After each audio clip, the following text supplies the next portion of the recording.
Hello and welcome to the instructor's introduction video for Mesopotamian culture and art of the ancient Near East. So here we've got some really interesting information about this ancient civilization. And these are the quick links to the required readings and the homework projects. Here's my introduction that I created for you, also with a lot of really great links to the artworks that will be covered in your reading and different things that I'll mention in the lecture. So if you click on one of these links, it will take you to, a link outside of Canvas, which would go over details about the Vulcan artifacts that have been found. And so you can learn more. You can use this information for your vocabulary or your discussion post, but already in the learning unit, I've created for you a bunch of really great links that will help you with this week's learning content.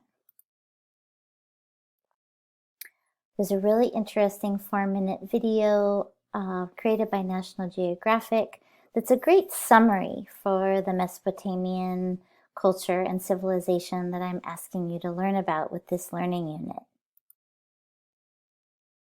Here's the timeline of this particular period that we're covering.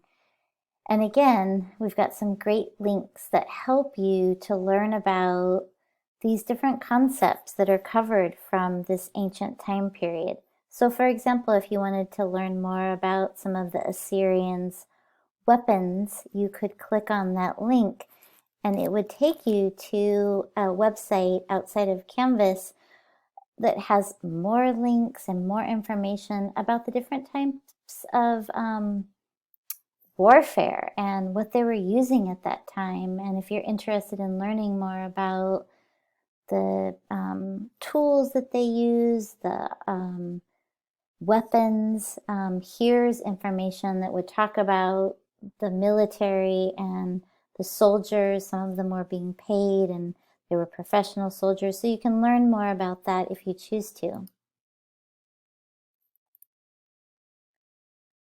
This is a really great video that talks a lot about the powerful women during this time period. And if you take the time to watch this video, which I've asked you to, it's a required video. Of course, I don't have control over what you watch and what you don't watch, but this required video will make it much easier for you to respond to the discussion posts for this week. And they talk a lot about the different artifacts that were created for the women who had a lot of power during this particular time period. So I encourage you to watch this video. It will make it easier for you to respond to the discussion posts. These are the required readings. Again, these take you to Lumen readings, so you're going to want to click on them and read the information that will be helpful again for the homework. This is my instructor's video. It's about 35 minutes long, so you're required to watch that. And then I've also included a PDF that you can use as reference material for both the homework and then also for the midterm or any other exams that are required of you to take for this course.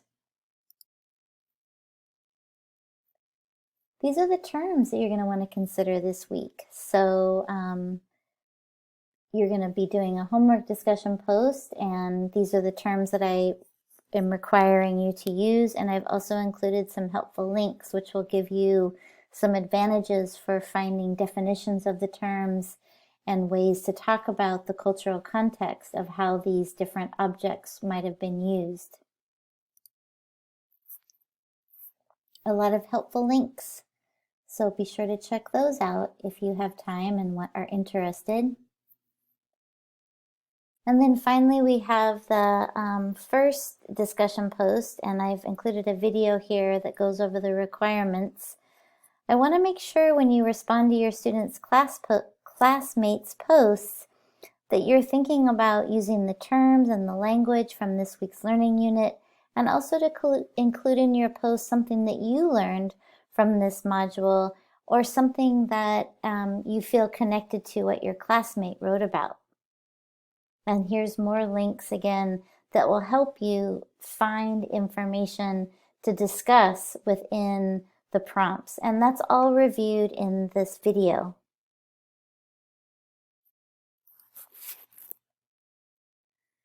And then finally, of course, the vocabulary for this week. Again, there's a video where I go over the requirements.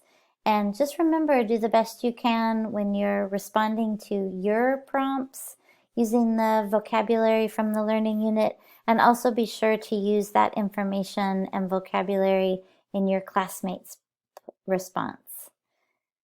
So I hope that the information in this learning unit is helpful for you, but keep me posted with any questions. Thanks.